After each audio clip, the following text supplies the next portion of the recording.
흔들리지 않는 나라를 받아 쓴 적이라는 제목으로 말씀을 드리겠습니다. 영국의 역사학자이면서 정치학자였던 E.H. 칸은 저와 여러분 모두가 알고 있는 역사란 무엇인가라는 책을 써서 세계적으로 유명해졌습니다. 그는 이 책에서 역사를 과거와 현재의 영속적인 대화로 규정하였고, 이 책은 지금도 역사학을 공부하는 사람의 고전적인 책이 되었습니다. 그런데 이 칸은 교수와 저술가로서 활동하기 전에 처음 직장이 무엇인 줄 혹시 아십니까? 영국 예무부 직원이었습니다. 영국 예무부 직원인데 소련을 담당했어요. 당시에 그 소련을 담당해서 영국에 많은 이익을 안겨주었고요. 또 나중에는 대학에 가서 강의를 하면서 소련 연구를 더 깊이 해가지고 기념비적인 책들을 여러 권 썼습니다. 그가 쓴 책 중에서 1917년에서 29년까지 이어졌던 러시아 혁명, 여기에 대해서 집중적으로 연구한 책이 있습니다. 지금 한국어로 번역이 되어서 러시아 혁명이라는 책으로 나와서 제가 서점에 가서 흥미를 갖고 읽으면서 소련에 관한 많은 지식을 얻게 되었습니다. 오늘날은 소련이 해체가 되었지만 소련은 1922년 12월 30일 블라드미르 레닌이 시작해서 1991년 12월 26일 미하일 고르바초프가 연방 해체를 선언하면서 끝난 70년 동안 역사 속에서 존속했던 강대국이었습니다. 여러분 잘 아는 대로 소련의 그 정식 명칭은 소비에트 사회주의 공화국 연방입니다. 소비에트가 굉장히 중요해요. 소비에트가 무슨 뜻인지 아십니까? 노동자, 농민, 군인의 대표로 구성되는 팽이어를 소비에트라고 합니다. 노동자, 농민, 군인의 대표로 구성되는 팽이에. 소비에트가 굉장히 중요해요. 이 사람들한테는. 소비에트가 제일 중요합니다. 그 다음에 뭐냐 그러면 사회주의가 중요합니다. 소셜리스트라고 하죠. 사회주의, 소비에트, 소셜리스트, 그 다음에 공화국, 리퍼블릭. 그래서 United of Soviet Socialist Republics라고 USSR로 표시합니다. 러시아가 붉은 군대를 동원해서 붉은 군대도 있고요, 흰 군대도 있어요, 백군도 있고요, 적군도 있어요. 예전에 우리 학교 다닐 때 청군, 백군 나눠서 할 때가 있었잖아요. 이게 원래 하얀 군대라는 것이 있어요. 붉은 군대도 있고요. 이 붉은 군대를 동원해서 우크라이나나 벨라루스 같은 주변의 나라들을 합병하면서 함께 만든 소비에트 체제로 구성된 연방입니다. 여러분, 소비에트가 어떻게 해서 탄생하게 되었는지 알고 계시죠? 1917년에 러시아 혁명이 일어났어요. 혁명을 일으킨 당은요, 볼셰비키 당이에요. 볼셰비키란 뜻은 다수란 뜻입니다.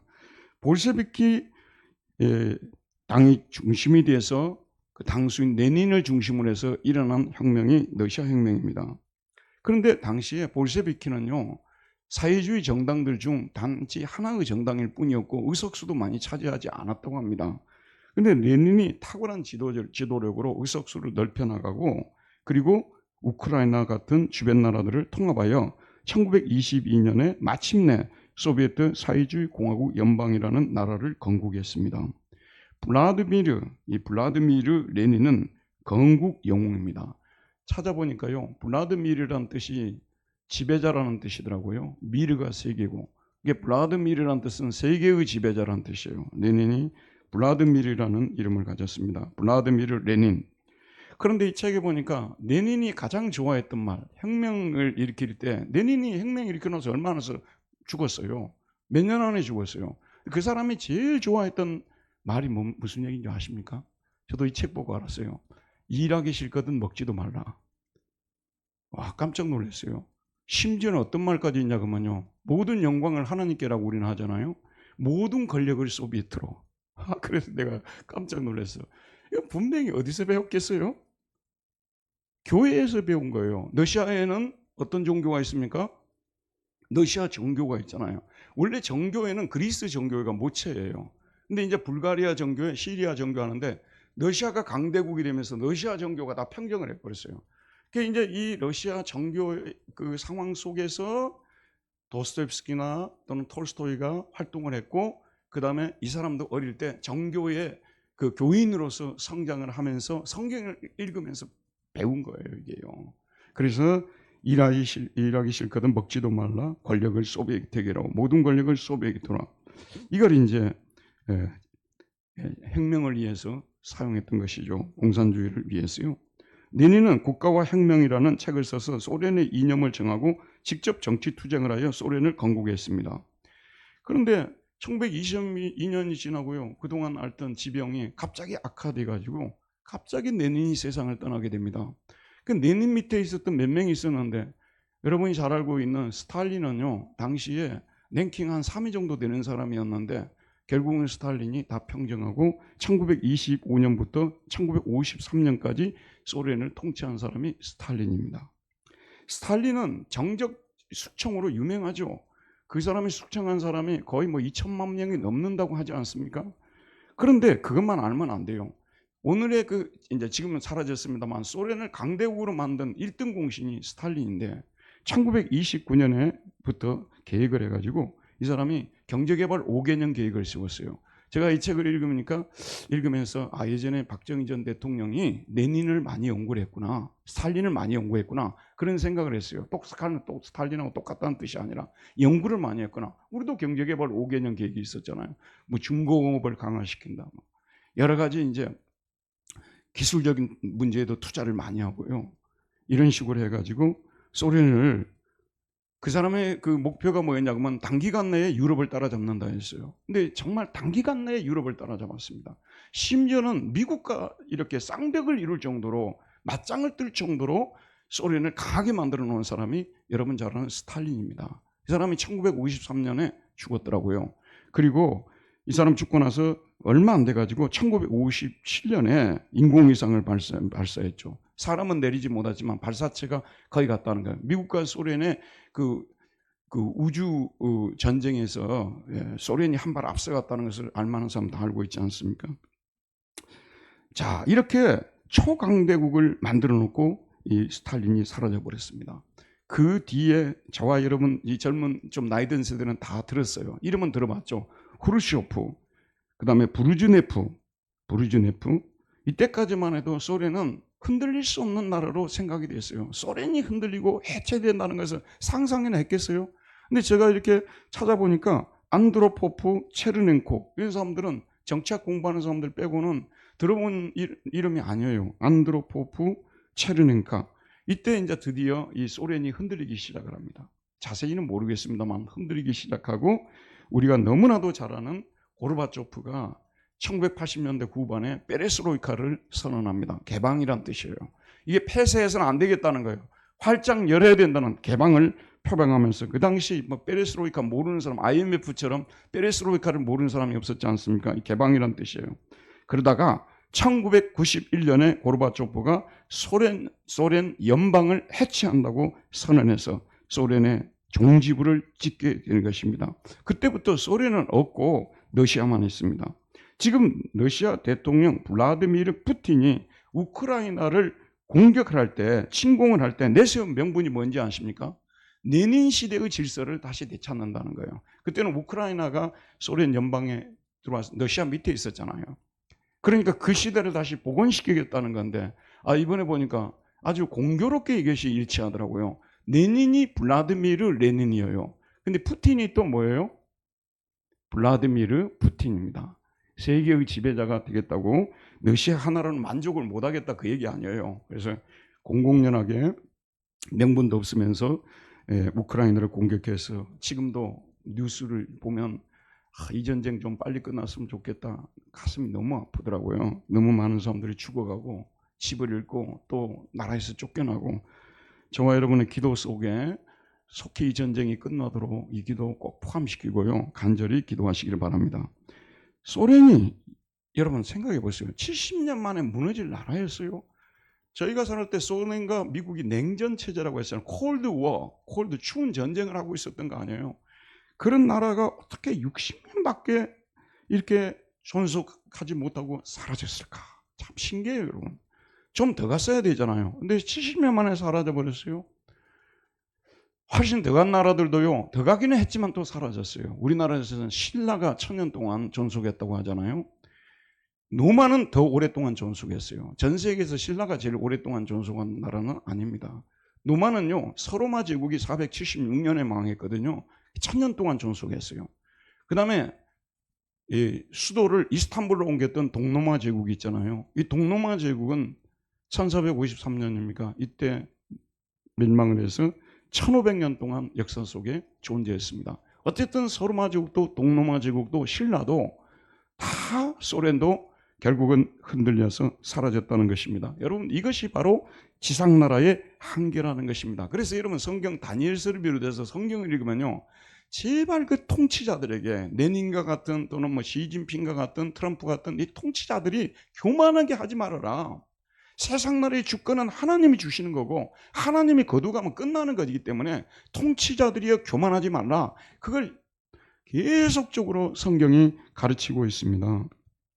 그런데 이 지상나라는 한계가 있습니다만은 하나님께서 하늘에 세우신 하나님의 나라는 영원히 존속하는 나라입니다. 아무리 단단한 기초를 가진 지상의 나라도 언젠가는 그 기초가 흔들립니다. 하지만 하나님의 나라는 영원토록 그 기초가 흔들리지 않습니다.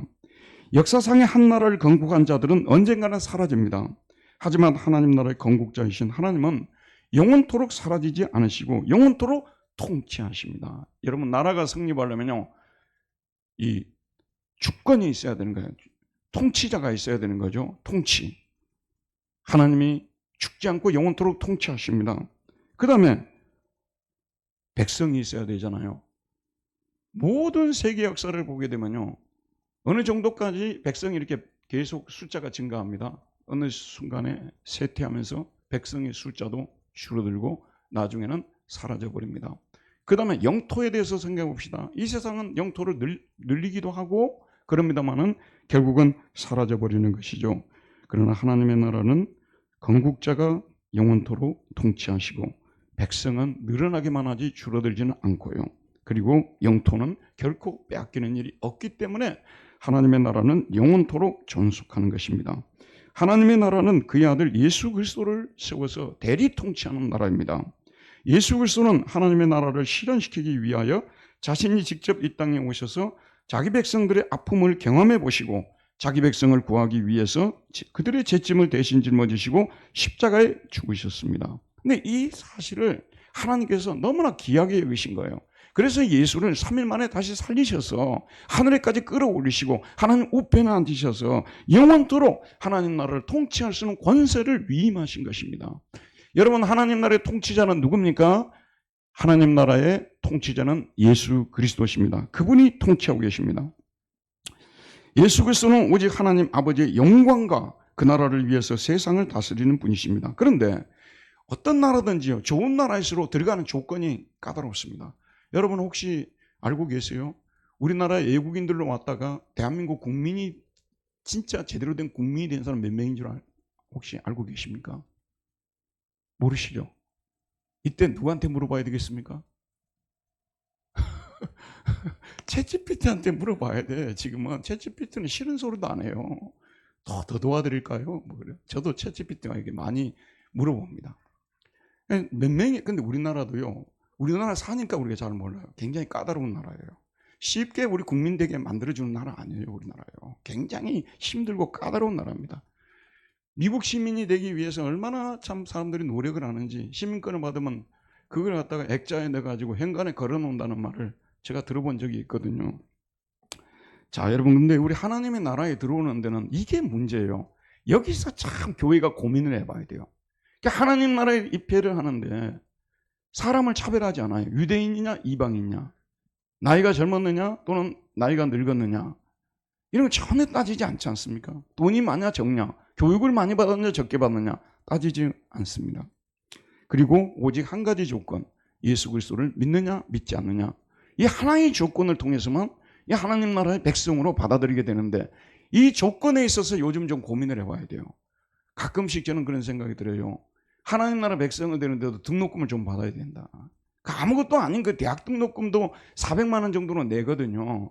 근데 우리도 한 1억 정도를 이렇게 만들어 놔야 돼요. 그리고 하나님 나라를 하나님께서 한번 보여주셔야 돼요. 그러면 진짜 많은 사람들이 올 텐데, 문제는요, 공짜라는 이것이 함정입니다. 아무것도 받지 않고 하나님 나라의 백성 삼아준다는 이것이 주저하게 만들어요. 아무것도 받지 않았는데 뭐 좋은 게 있겠는가 그러거든요. 여러분 옷도 그러잖아요. 돈 많이 줬으니까 그만큼 값어치를 하겠구만 이러거든요. 싸게 샀어? 근데 엄청 좋은 옷이라도요, 싸게 샀다면 그냥 확 갑자기 실망스러워지게 되는 거죠.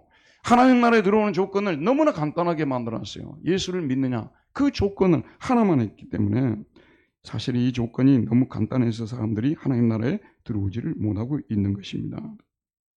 그리고 예수님께서는 그를 믿는 자들을 자신의 피로서 씻어서 깨끗하게 한 후에 의의 옷을 입혀서 하늘나라로 들어오게 하십니다. 예수님께서 그들에게 부탁한 일은 오직 영광을 세세토록 하나님께 돌리며 그를 찬송하는 일일 뿐입니다. 자, 고개를 한번 들어보세요. 우리가 하늘나라 가면 무슨 일하고 살까요? 또 먼저 가신 하나님 나라에 들어가신 분들이 지금 무슨 일하고 있을까요? 회사 다닐까요? 농사 지고 있을까요? 낚시하러 다닐까요? 하나님께 감사 찬송 드리는 일이 전부입니다. 여러분, 우리가 여기서 잊지 말아야 될 게 뭐냐면요, 하나님께 우리가 드릴 수 있는 최고의 제물은 감사고 찬송입니다. 예배드리고 감사 찬송 드리는 것을 작은 일로 여기지 마십시오. 다른 일이 필요 없다는 것이 아니라 이 일을 하나님께서 너무나 기뻐하신다는 거. 저는 우리 교회에서요, 교회 왔는데 일도 하나도 안 해. 아무 일도 안 해. 윤지 선생님, 우리 윤지 지금 신혼여행 갔다 와서 정신이 없구만. 우리 윤지가 지금 교회 다닌 지가 얼마 되지 않고 그냥 예배만 딱 참석하는데요, 참 윤지가 나를 너무 기쁘게 해요. 항상 나를 보게 되면 친절하게 맞아주고, 이게 나를 찬송하는 거야. 말하자면 아무것도 안 하잖아요. 우리 교회를 위해서도 아무것도 안 하잖아요. 그런데도 예배 참여해서 이렇게 좋은 말 해주고 따뜻한 미소를 지어주고, 이것이 얼마나 기쁘게 하는지 여기에 눈을 떠야 돼요. 여러분, 우리는 뭘 해야만 사람이 기뻐한다고 생각하거든요. 아무것도 안 하고도 감사하고 찬송하고, 이것이 얼마나 사람을 기쁘게 하는지 하나님께서도 그것을 기뻐하십니다. 그 일만 하라고 우리를 구원해 주신 거예요. 여러분도요, 다른 일 좀 못해도요, 그 일은 꼭 하세요. 하나님께 예배드리고 감사드리고 찬송드리고, 이 일은 꼭 하시기를 바랍니다. 예수님은 그들을 위해서 하늘의 한 도시를 건설하셨습니다. 그 도시의 수도를 예루살렘으로 정하셨습니다. 이 예루살렘은 땅에 건설된 예루살렘과 비교가 되지 않을 정도로 빛나고 밝은 곳입니다. 그런데 이 예루살렘에는 제너럴 어셈블리가 있어요. 그게 뭐냐면 총회입니다. 총회. 그리고 선택받은 사람들의 모임이 있어요. 그것이 에클레시아, 교회입니다. 하나나라 총회에도, 교회에도 백성을 대표하는 장로들이 하나님 나라의 일을 토론하고 결정을 내리는 일을 합니다. 자, 우리 히브리서 저자가요, 히브리 이 편지를 받는 사람들에게 전달하고 있는 내용이 무엇이겠습니까? 지상에 존재하는 어떤 나라에도 소속이 되지 않고, 따라서 이 땅에서는 나그네로서 나라 없이 온 세상을 유리하고 방황하는 하나님의 백성들이여, 제가 쓰는 이 편지를 듣고 힘을 내십시오. 그거 아니겠어요? 우리에게는 하나님의 나라가 있고, 그 하나님의 나라를 통치하신 분은 영원토록 살아계신 하나님이시고, 그분이 우리를 위해서 수도 예루살렘을, 이 땅에 있는 예루살렘과 비교할 수 없는 하늘의 예루살렘을 만드셨고, 총회를 만드셨고, 교회를 만드셨고, 믿는 백성을 준비하셔서 세세토록 영광을 받고 계신다는 이 사실을 알고 힘을 내시기를 바랍니다. 이거예요. 오늘 말씀 12장 22절 한번 보도록 할게요. 그러나 너희가 이른 곳은 시온산과 살아계신 하나님의 도성인 하늘의 예루살렘과 천만 천사라고 말하고 있습니다. 여기 보면 살아계신 하나님의 도성이라는 표현을 썼어요. 우리말로 도성이잖아요. 도성. 이 도성은요, 히라브어로는 뭐냐면 폴리스입니다. 많이 들어보셨죠? 그 그리스에 있는 작은 도시들을 폴리스라고 했잖아요. 폴리스. 당시 그리스는 작은 폴리스들로 구성된 연합국가였습니다. 하나님의 백성들은 이런 폴리스에서 살다가 믿음 때문에 쫓겨나 유리하는 자들이 되었습니다. 히브리서 저자는 이들이 비록 땅에서는 망명자들이고 나그네들이지만 그들에게는 살아계신 하나님께서 건설하신 하늘의 폴리스가 있다고 말해주고 있습니다. 그 하늘 폴리스에는 지상의 예루살렘과 비교할 수 없는 새 예루살렘이 있고, 그 도시에는 또 뭐가 있다고 말하고 있어요? 천만 천사가 있다고 말하고 있습니다. 그리고 또 무엇이 있다고 말하고 있습니까? 자, 23절 우리 한번 큰 소리로 읽어보도록 합시다. 23절입니다. 시작. 하늘에 기록된 장자들의 모임과 교회와 만민의 심판자이신 하나님과 및 온전하게 된 의인의 영들과 그 도시에는 그들의 이름이 하늘에 기록된 장자들의 에클레시아가 자 여러분 다 고개를 들으시고 한번 따라해 봅시다. 에클레시아는 뭡니까? 부르심을 받은 자들의 모임이라는 뜻이에요. 부르심을 받은 선택된 자들의 모임, 에클레시아. 이게 이제 교회라는 이름으로 바뀌게 된 거죠.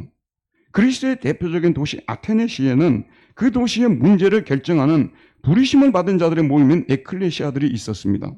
사도는 그런 에클레시아와 비교할 수 없는 구약의 12선지자와 신약의 12사도로 구성된 장자들의 에클레시아가 있다고 말합니다. 그리고 만민의 심판자이신 하나님이 계신다고 말합니다. 그리고 거기에는 온전하게 된 예수님을 믿음으로 의롭다고 인정을 받은 의인의 영들이 있다고 말합니다. 믿음으로 의롭게 되어 하나님께서 입혀주신 의의 옷을 입고 하나님 앞에 서 있는 의로운 백성들이 있다는 것입니다. 그리고 또 무엇이 있다고 말하냐면요. 24절입니다. 새 언약의 중보자이신 예수와 및 아벨의 피보다 더 나은 것을 말하는 뿌린 피니라. 여기 보면 이 총회원들 앞에 이 많은 무리들 앞에 하나님과 그 마린 무리들 중간에 딱 서져 있는 중보자 역할을 하시는 분이 계신다고 말하고 있는데 그분이 바로 누구라고 말하고 있습니까? 예수 그리스도라고 말하고 있습니다. 자 여러분 예수 그리스도는 놀라운 일을 하셨어요. 예전에 하나님과 자기 백성과의 관계는요 무슨 언약으로 맺어져 있냐 그러면요 옛 언약으로 맺어져 있어요. 한번 따라합시다. 옛 언약. 근데 이 언약이라는 말이 독일에는 분트입니다. 분트인데 그래서 분데스 레푸블릭이라고 해요. 분데스 레푸블릭. 이거는 이제 독일 연방공화국을 갖다가 분데스 레푸블릭이라고 이렇게 얘기를 하거든요. 근데 이 분데스라는 말이 뭐냐면 빈덴, 묶다는 동사에서 나온 거예요. 묶어주는 거예요. 이어주는 것입니다. 자 여러분 구약의 이스라엘 백성들과 하나님과 관계는 어떤 언약으로 묶여 있었냐 그러면요 옛 언약으로 묶여 있는데 옛 언약의 내용이 뭐겠습니까? 율법으로 이게 묶여 있었어요. 근데 여러분 저와 여러분 사이에 어떤 율법이 딱 등장했어요. 율법이 딱 묶여지잖아요. 이거는 반드시 상호 지켜야 될 법이거든요. 이게 딱 등장했어요. 서로 화목해질까요? 더 좋아질까요? 더 좋아질까요? 나빠질까요? 대답을 해봅시다. 더 좋아진다는 분 손 한번 들어보세요. 법이 없어요. 근데 법이 들어왔어요. 더 좋아질까요? 나빠질까요? 나빠진다는 표현은 그렇습니다만 트러블이 많이 생겨요. 왜냐하면 법을 저쪽이 안 지키는 거예요. 화가 나는 겁니다. 그럼 저쪽도 나를 보고 법으로 판단하기 때문에 나도 안 지키는 거예요. 그러면 양쪽에 자꾸 트러블이 나는 거예요. 그래서 여러분 자 요즘 성경 어제 어떤 성경 읽었어요? 어제 마지막 부분 어디예요? 어딘지를 모르도록 깊이 잠드신 우리 분당교회 교회 사랑하는 성도님들 그래도 하나님이 여러분을 사랑하실 것입니다. 때로는 못 읽을 수도 있으니까요. 어제 민수기를 읽었잖아요. 근데 거기에 법이 있었어요. 법이. 그러니까 광야 생활 40년 동안 하나님의 백성들과 하나님이 계속 싸우는 일만 나와요. 그리고 어떤 때는 막 하나님 화가 나가지고 또 막 몇 명 죽이고 막 계속 율법이 가는 곳은요. 이 하나님과 우리 사이에 율법이 매개체로 등장하잖아요. 이 언약사에서는 트러블이 계속 생기게 돼 있습니다. 그래서 결국은 하나님이 너무 노여워하셔가지고 그들을 바벨론 유폐도 보내고요. 처참한 생활을 했지 않습니까? 근데 이 삶을 이런 모습을 우리 예수님께서 눈여겨보셨어요. 이거 안 되겠다. 먼저 하나님께서 그 계획을 세우셨고요. 예수님이 그 계획을 세우기 위해서 이 땅에 오셔서 자기 몸으로 십자가를 지시면서 율법의 요구를 다 완성시켜주고 만족시켜 주시고요. 그래서 옛 언약을 폐지시키고 무효화시키면서요. 새 언약을 세워놨어요. 이 새 언약은 뭐냐면 자비의 언약이고 사랑의 언약입니다. 무조건 서로 사랑하기예요. 새 언약은 뭐라고요? 무조건 서로 사랑하기. 그것이 새 언약이에요. 우리 옆에 분들과 무조건 당신을 사랑합니다. 그러면 새 언약으로 묶이는 거예요. 한번 해봐요. 무조건 당신을 사랑합니다. 이것이 새 언약으로 묶이는 거예요. 이제 저는 묶였어요. 자, 여기 앉아 계신 분들 저를 미워하면 안 돼요. 금방 무슨 언약을 맺었어요? 무조건 사랑하겠다는 언약을 맺었어요. 저도 우리 문당교회 성도들을 무조건 사랑하겠다는 이게 새 언약이라고 하는 거예요. 질적으로 새로운 거죠. 근데 보세요. 여기도 흠이 많아요. 나도 흠이 많아요. 근데 새 언약으로 묶이게 되면요. 트러블이 잘 안 일어나요. 저 사람 본래 그런 사람이야? 죽을 때까지 변하지 않을 거야. 다 저 사람을 주신데 하나님의 뜻이 있어. 우리 남편이 너무 복잡하죠. 너무 까탈스럽죠. 여러분이 선택한 것이 아니라요, 하나님이 택하여서 여러분에게 선물로 주신 분이에요. 사실 그분 때문에 여러분 하나님 앞에 한 번이라도 기도해요. 그리고 하나님을 찾게 되고요. 그리고 하늘나라 가는 거예요. 무조건적인 사랑의 약속, 언약, 이것이 새 언약입니다. 새 언약의 중보자가 누구냐면 예수님이세요. 예수님이 새 언약의 중보자가, 중보자는 가운데 서는 사람 아니에요? 그래서 하나님과 이 사이에, 백성들 사이에 예수님이 새 언약의 중보자로 딱 서 있는 겁니다. 그러면서 뭐라고 하냐면 예수와 및 아벨의 피보다 더 나은 것을 말하는 뿌린 피니라. 스탈린이라는 사람을 생각해 보세요, 여러분. 스탈린이 공산주의를 만들기 위해서요, 처음에는 제가 읽어보니까요, 공산주의가 제대로 안 되더라고요.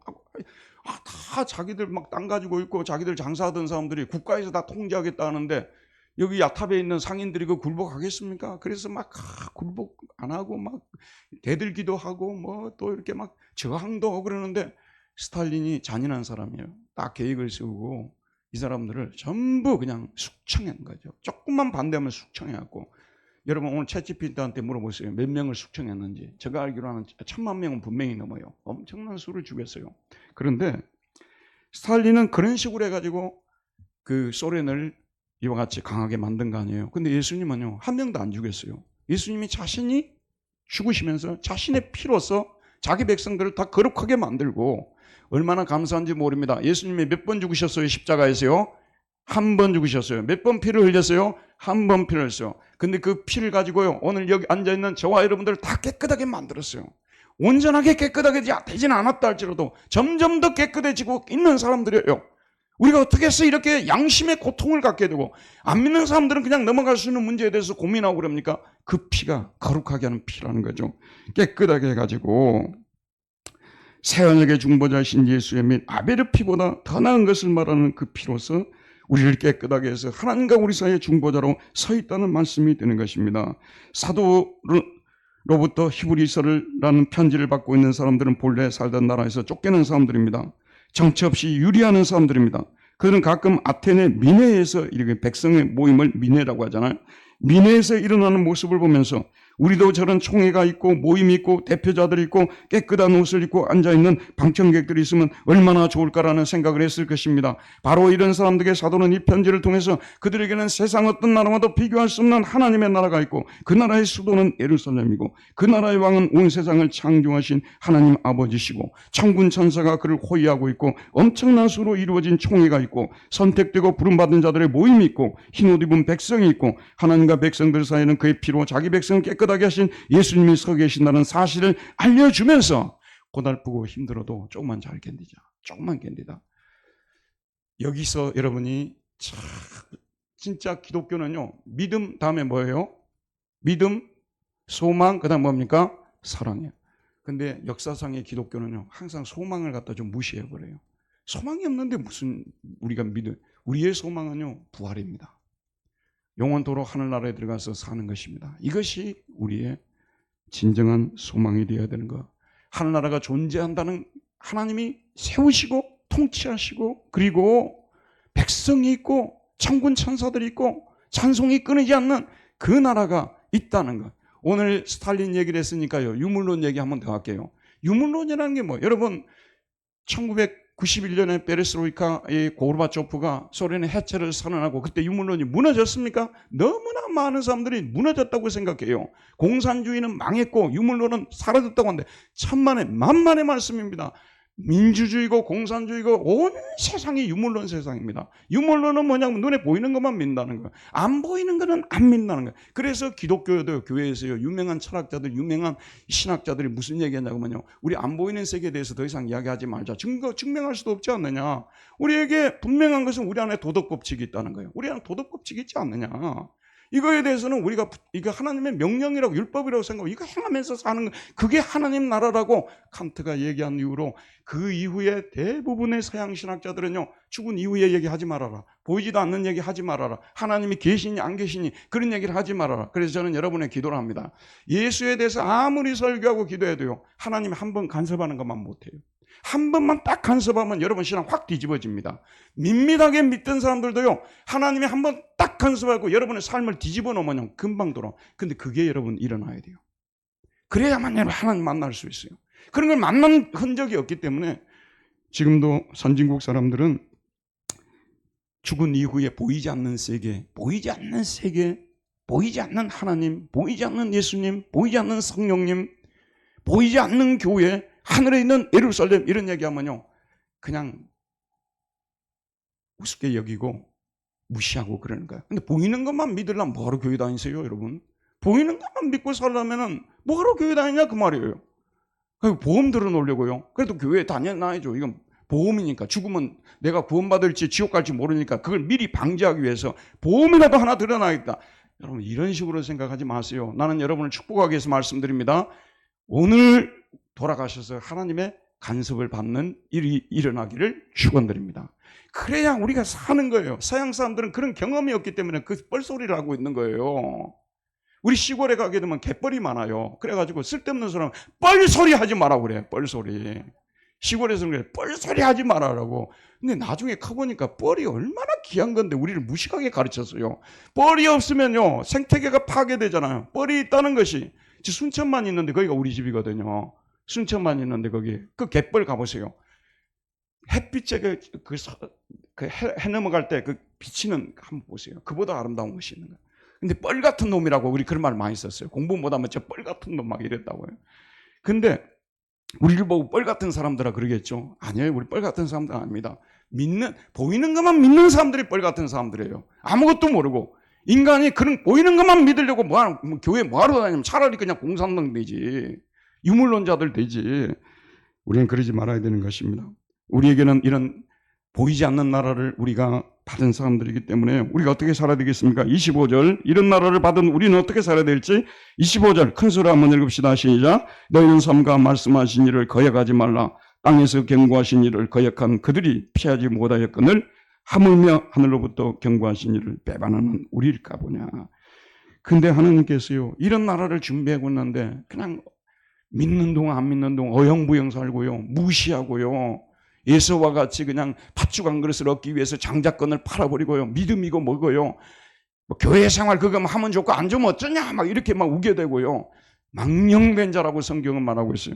그런 사람들 되지 말라고 말씀은 하나님은 너무나 소중한 것을 우리 위해서 준비해 두셨기 때문에요 우리에게 바르게 살라고 말씀하시는 것입니다. 그러면서 이제 마지막 구절을 드릴 두 구절만 오늘 함께 읽고 제가 이제 조금 더 말씀드리고 마치겠습니다. 27절, 28절 큰 소리로 한번 읽읍시다. 시작. 이 또 한 번이라 하시면 이제 아니하는 것을 영존하게 하기 위하여 진동한 것들, 곧 만드신 것들이 변동될 것을 나타내입니다. 그러므로 우리가 흔들리지 않는 나라를 받았은즉 은혜를 받자 이로 말미암아 경건함과 두려움으로 하나님을 기쁘게 섬기시리라. 세이오가 뭐냐면 이거 흔들다 그런 뜻이에요. 여러분 그 커피 가게에 가지고 주문할 때 밀크 뭐가 있어요? 쉐이크, 밀크 쉐이크. 흔드는 거죠. 근데 하나님의 나라가 이 땅에 임하기 위해서는요 지상에 있는 나라가 한번 강하게 흔들려야 된다는 거예요. 진동한다는 표현을 썼는데요. 그냥 이게 대충 흔들리는 것이 아니라 이 땅 뿌리부터 흔들리는 온 우주가 그냥 흔들리는 그런 일이 한번 일어날 것이라고 말하고 있어요. 노아 때 그런 일이 한번 일어났는데 그 이후에 마지막 때 이 세상이 전체가 한번 진동하고 그때는 그 소리가 땅을 진동하였거니와 이제는 약속하여 이르시되 내가 또 한 번 땅만 아니라 하늘도 진동하리라 하셨느니라. 이 또 한 번이나 하시면 진동하지 아니하는 것을 영존하게 하기 위하여 진동할 것들 곧 만드신 것들이 변동될 것을 나타내십니다. 지금 이렇게 굳건히 서 있는 이런 나라들이 이 우주가 하늘과 땅이 전체가 다 흔들리는 그런 대격변이 이 세상에 일어나게 된다는 것입니다. 그거는 부정적으로 보자면 이게 사라지는 거지만 긍정적으로 보자면 하나님의 나라가 세워지기 위한 하나의 과정으로서 지상나라가 흔들려야 된다고 말하고 있습니다. 그 이후에 우리는 어떤 나라를 유업으로 받냐면요 상속으로 받냐면 흔들리지 않는 나라 바실레이안 아샤르톤 unshakable kingdom입니다. 결코 흔들릴 수 없는 흔들리지 않는 무너질 수 없고 내려앉을 수 없는, 파괴될 수 없는 그런 나라. 여러분, 하늘나라는 분명히 존재하고 있습니다. 그 나라는 결코 파괴되지 않습니다. 영원합니다. 흔들릴 수 없습니다.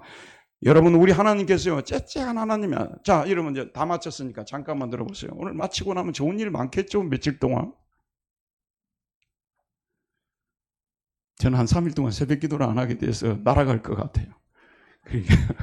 그런데 여러분도 새벽 기도 한번 해봐요. 쉬운 일인 줄 아세요? 듣는 거는 쉬워요. 근데 저녁에 설교 준비해놔죠. 4시 반에 깨가지고 또 어떤 때는 머리가 흐트러져 있어요. 여러분 모자 쓰고 오면 돼. 나는 감아야 돼. 또 이거 모자를 쓰고 제가 설교하겠어요. 그것도 감아야 되고, 우리 집사람이 머리 빠지는데 왜 자꾸 감나 그러거든요. 그럼 내가 앞에 서는 사람이 이렇게 돼가지고 설 수 있겠어요? 그러면 해가지고 또 와서 설교하고 또 기도 좀 하고 들어가게 되면 이제 집에 가서 잠을 자면요, 보통 9시 반 10시에 일어나지더라고요. 그러면 몸도 찌푸둥하고, 우리 목사들 죽이는 것이 새벽 기도예요. 근데 이 새벽 기도가 없으면 또 기도할 시간이 없기 때문에 저는 그것을 기쁨으로 하려고 많이 노력합니다만은, 자, 저에게는 이런 일이, 좋은 일이 있을 수 있습니다. 근데 우리가 진짜 잊지 말아야 될 것이, 나는 이것이 너무 사무쳤기 때문에 여러분의 강구를 하는 거예요. 제가 어릴 때부터 신앙생활을 했잖아요. 그런데 내가 하늘나라를 상속받은 자라는 상속자 개념을 별로 가르쳐주지 않았어요. 물론 가르쳐줬겠지만 강조를 하지 않으셨어요. 나는 상속자인 줄을 몰랐어요. 근데 어느 날 딱 내가 신앙에 눈을 뜨고 보니까 하늘나라를 흔들릴 수 없는 나라를 상속받은 상속자라는 것을 알게 되었어요. 그때부터 저희 신앙은 달라졌습니다. 기도를 생각해 봅시다. 기도를 설득으로 생각하는 분들이, 첫 번째는 주문으로 생각하는 분들이 많고요. 두 번째는 설득으로 생각하는 분들이 많아요. 그래서 내가 기도라는 때로는 눈물도 거기에 동반해야 돼요. 그래가지고 또 큰 소리 내기도 하고, 그래서 하나님의 마음을 감동시키면 하나님께서 안 주려고 다 이렇게 하다가 그 중에 얼마를 찔끔 이렇게 주고, 저는 기도가 그런 건 줄 알았어요. 대체로 안 주지만 그래도 하나님이 계속 부르짖고 그러면 감동되었고 좀 주고 그런 줄 알았어요. 어느 날 상속자 개념을 깨달으니까요, 기도라는 것은 하나님이 내게 상속해놓은 상속분을 요구하는 거예요. 하나님이 우리에게 이미 주겠다고 상속을 정해놨어요. 그 중에 얼마를 달라는 거예요. 그래서 지난 연초에 우리가 요한일서를 설교하면서 담대히 나라는 말, 담대히란 말을 여러 번 했잖아요. 우리는 은혜의 보좌 앞에 담대히 나갈 수 있는 권세를 가지고 계신 것입니다. 왜 그러냐면 우리가 상속자이기 때문에 그런 거예요. 상속분을 달라고 하는 거예요. 여러분, 자녀를 키우는 부모님들이 있을 것입니다. 근데 제가 어쩌다가 뭐 장학금을 받았든지 아르바이트를 하고 돈을 한 50만 원 벌어왔어. 그 엄마가 가지고 계세요. 다 그러거든요. 기특하네. 막 이런단 말이에요. 제가 쓸 일이 있으면 와가지고 엄마 맡겨놓은 돈 줘! 이러거든요. 주세요도 아니에요. 엄마 힘드는데 혹시 주실 수 있어요? 이것도 아니에요. 줘! 그러거든요. 자기들이 보통 때는 일도 안 하고 맨날 받아 드시는 분들이, 그때는 달라고 막 이러거든. 근데 이걸 깨달아야 돼요. 무례한 것과요, 담대히 나가는 건 차원이 다른 거예요. 무례한 거는 다른 거예요. 하나님께 무례하면 안 되는 거죠. 그렇지만 우리 하나님은 흔들릴 수 없는 나라를 우리에게 상속시켜 주신 분입니다. 우리를 상속자로 세우신 분들이기 때문에 이제 우리는 하나님께 필요한 것들이 있을 때 나가서 주여 이것을 주십시오. 하나님 나라를 위해서 반드시 필요합니다. 이렇게 간청할 수 있다는 말씀입니다. 자, 이런 우리가 믿음의 사람들, 상속자들이 되었기 때문에 이 세상을 어떻게 살아야 되겠습니까? 이게 중요합니다. 자, 이렇게 상속자가 된 우리가 어떻게 살아야 될지에 대해서 말씀이 나오고 있는데, 그게 어디냐 그러면요, 그러므로 우리가 흔들리지 않는 나라를 받았은즉 뭘 받자고 나와 있습니까? 은혜를 받자. 원래 원문은 에코멘 카리스라 해가지고요, 카리스죠. 이게 우리가 은혜를 가지고 있다고 하는, 가지고 있는 은혜를 이제 은혜의 백성이 되었으니 은혜의 보좌 앞에 나가서 담대히 부르짖어서 은혜를 받고 뭐 하기 위해서 목적이 있어요. 이로 말미암아 경건함과 두려움으로 하나님을 기쁘시게 섬길지어다. 근데 이 기쁘시게 섬길지어다, 이 단어가요, 섬긴다는 말이 영어로 서브 아니에요. 그 다음에 섬김, 이것이 서비스 아닙니까? 원래는 예배라는 뜻이에요. 워십도 있지만 서비스가 원래 예배입니다. 나트리오멘이라는 단어에서 나온 거거든요. 그럼 뭐냐면 하나님이 구원받은 상속자들에게 바라는 것이 딱 한 가지 있어요. 그게 뭐라요? 하나님께 예배드리는 거. 이걸 원하는 겁니다. 하나님이 원하는 것들이 많이 있겠죠. 그러나 가장 원하는 것이 무엇이냐 그러면 우리가 하나님께 예배드리는 거예요. 근데 예배를 드릴 때 어떻게 드리라고 말하냐면요, 유아레스토스라고 되어 있어요. 기쁨으로 드리자고 말하고 있어요. 이런 하늘나라를 흔들리지 않는 나라를 상속받았는데 우리가 하나님께 예배를 드립시다. 어떻게 드리냐? 기쁨으로 드립시다. 어제 민수기를 읽었죠. 이스라엘 백성들이요, 한번 생각해 보세요. 애굽에 종살이 하고 있었는데 모세를 보내가지고 애굽을 초토화시키면서 건져내시고 홍해를 건너게 하시고 만나와 메추라기를 먹이시고 구름기둥과 불기둥을 인도하시고 그러는데요, 길이 좀 안 좋다고요. 불평하고요. 그렇죠, 여러분? 먹을 것이 없다고 불평하고요. 그래서 하나님께서 결국 그들 모두를 멸하셨다는 것을 우리가 성경을 통해서 알 수가 있습니다. 이미 우리 하나님께 은혜를 받고 구원받은 사람들이면 하나님께 예배를 드릴 때 어떻게 드리자고요? 어떻게 드리자고요?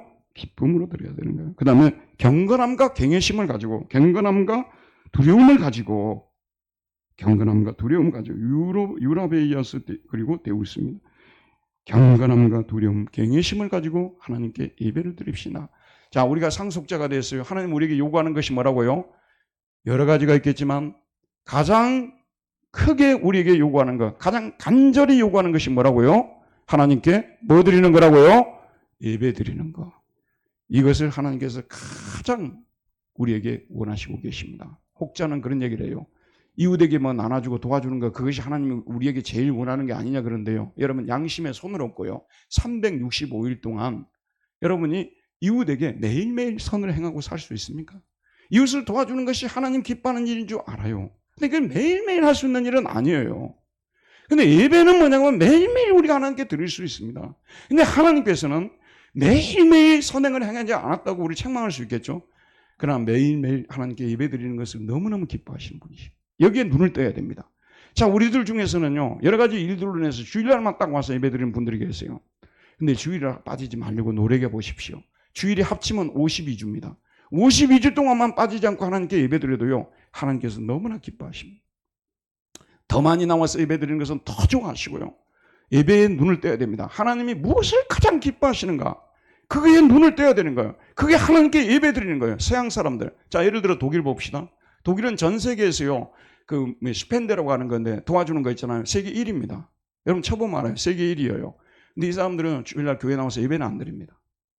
잘못됐어요.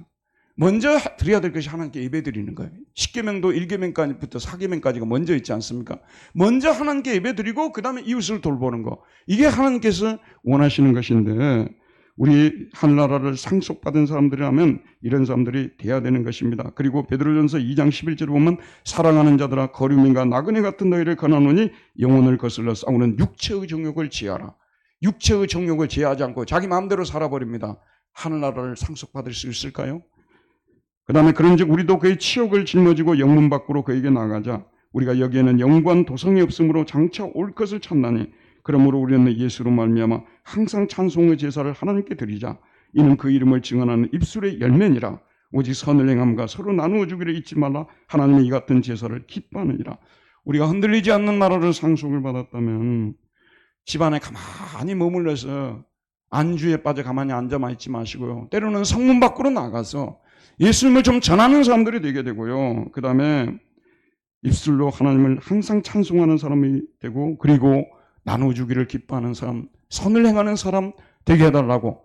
우리 하늘나라를 상속받은, 더 좋은 것을 상속받은 사람일수록 더 나은 인생이 되고 더 나은 삶을 살아야 된다는 것이 성경이에요. 여러분, 우리 하나님께서는 째째하게 조그마한 것들을 주고 그리고 안 죽일게 안 죽일게, 지옥 안 보낼게 안 보낼게, 그러면서 조금 우리에게 주면서 이렇게 살아라 저렇게 살아라 마음이 감동이 되겠습니까?